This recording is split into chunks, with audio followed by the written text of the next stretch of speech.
Hi, this is Alanna Carrisforth from Best IELTS Online, and I'd like to thank you for watching this video today. For those of you who don't know me, I'm an IELTS tutor and I've been teaching English to overseas students for the last 16 years, nearly 17 now.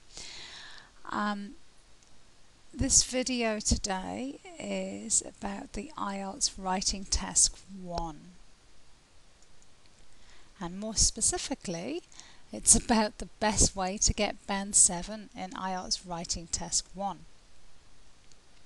Well, first of all, your IELTS writing test, both Task 1 and Task 2, are marked by a specially trained IELTS examiner. And this is also the case for your speaking. So, what's this IELTS examiner looking for? Well, today I'd like to look at the IELTS Writing Task 1 band descriptors, the public version. There is another version that examiners use, that especially for them. No one else can see, so I'm assuming it's very similar to the public version, and this is how IELTS maintains its security. IELTS.org puts out these public versions too, so that we can really see what we're being assessed on. So what I've done is I've just taken the information for Band 7 and I'm going to talk you through it. Well, first of all, the examiner looks at the task achievements, and the Band 7 response has to cover the requirements of the task. That is, it answers the question. Okay, and I've said this 1,000 times to students and on my website. You must answer the question. Okay, IELTS Task 1 tells you quite clearly exactly what they want you to do, and that's what you should do. Next, if we're thinking about academic IELTS, the Task 7 response should present a clear overview of main trends, differences or stages. Okay, now I've known many IELTS examiners over the years, and everybody has said the same thing to me, that one of the biggest problems with IELTS academic Task 1 is the lack of overview they often find.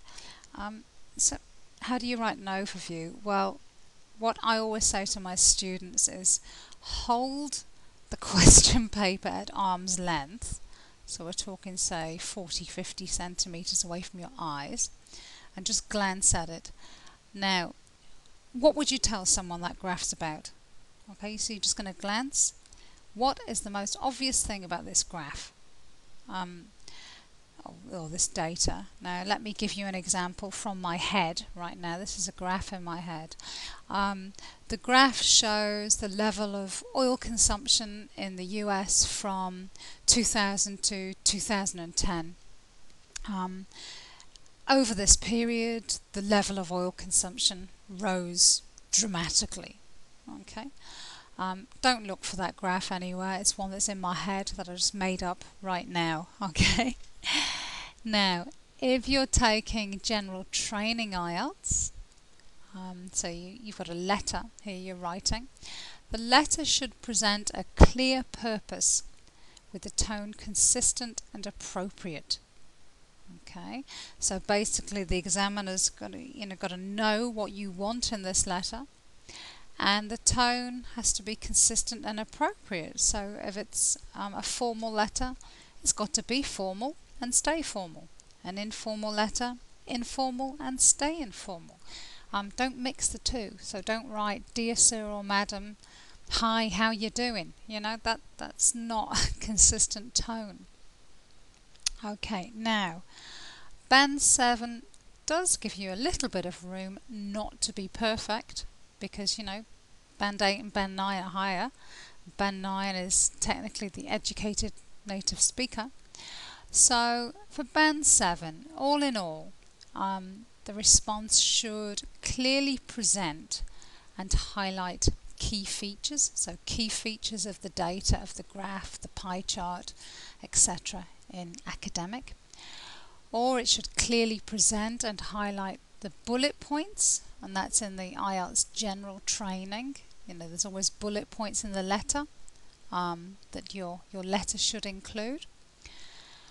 But it could be more fully extended. So obviously they're not looking for perfection at 7. 7's good, that's what we all want, but it's not perfect. The next category is coherence and cohesion. Basically, how do you put all your ideas together? And the Band 7 response, Task 1 response, logically organises information and ideas, and there is a clear progression throughout. Okay, so it's got to be logical, and it's got to be organised logically. That's things like your paragraphs, discourse markers, etc. And moving on from discourse markers, the examiner is looking for someone who uses a range of cohesive devices appropriately, although there may be some underuse or some overuse. So again, they're not expecting perfection at Band 7. But they are expecting a range of cohesive devices, that's your discourse markers, and pronouns, etc., to connect your ideas together.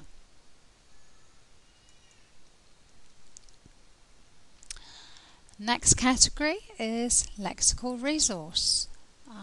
So the examiner is looking for a response that uses a sufficient range of vocabulary to allow some flexibility and precision. So your range of vocabulary needs to be big enough to allow you to use different terminology, so not always repeating the same word, or even the same word form of a word, and precision. So you need to be quite precise about what you want to talk about, and obviously to be precise you need to have a certain range of vocabulary. Now, next point, the examiner is looking for a response that uses less common lexical items. So, not just the lexical, the vocabulary that you find in your textbook, your intermediate and upper intermediate textbooks, but some other more unusual words that show that you have a higher level of English. And the examiner is also looking for an awareness of style and collocation. So how to put words together, which words go together in collocation. Sit for an exam, draw the curtains. It's, simple examples of collocation. But it does allow some room for, Band 7 doesn't expect perfection again. It says that the Band 7 response may produce occasional, and that's the key word here, occasional errors in word choice, so you don't always get the right word. Spelling, again, occasional errors, and or word formation. Okay, so you've attempted to make, you know the verb, and you've attempted to make an adjective, but it's not quite right. The occasional error in word formation, that's permissible at Band 7. And the last category, grammatical range and accuracy. And we all love grammar, don't we? Now, at Band 7, you need to use a variety of complex structures. If you look at those band descriptors, for Band 6, it says they want you to use a range of simple and complex. And they kind of expect, perfection in the simple structures, but not so much in the complex ones. Now, in Band 7, the response needs to have a variety of complex structures. What are complex structures? Conditionals, I would go to Paris if I had the money, for example. Not just simple sentences like, I saw a dog, the dog was black, the dog belonged to my sister. Okay, you'd use a relative clause here. The dog which I saw was black and belonged to my sister. You know, it's not a particularly great example, but we don't just want one sentence, stop, one sentence, stop, one sentence, stop. It's too simple for Band 7. Now, the examiner is looking for a piece of writing that produces frequent error-free sentences. Yeah, so we're talking, frequent for me is 85%. So they're allowing a little bit of room for it not to be error-free, but we really want the majority of your sentences to be error-free, frequent. And again, the final point allows for a bit of room here, a bit of room to maneuver. Has good control of grammar and punctuation. Now, punctuation starts to become really quite important here. Commas, semicolons, colons. At this point, you should not be beginning sentences with a small letter rather than a capital letter. All that stuff needs to have been left behind. So it has good control of grammar and punctuation, but may make a few errors. And that's Band 7. Now, if you look at bestieltsonline.com, there are posts on there about some basic grammar posts, and there is also a punctuation guide. There's a lot of tips on improving your vocabulary and how to organise a response, etc. So I suggest you go there to start. And I also suggest you have a look at those band descriptors. And if you've taken the IELTS test before and got, say, Band 5 or Band 6 and you want Band 7, then read through Bands 5, 6 and 7 in the band descriptors, and so you can see where you are and where you need to be and what you need to improve.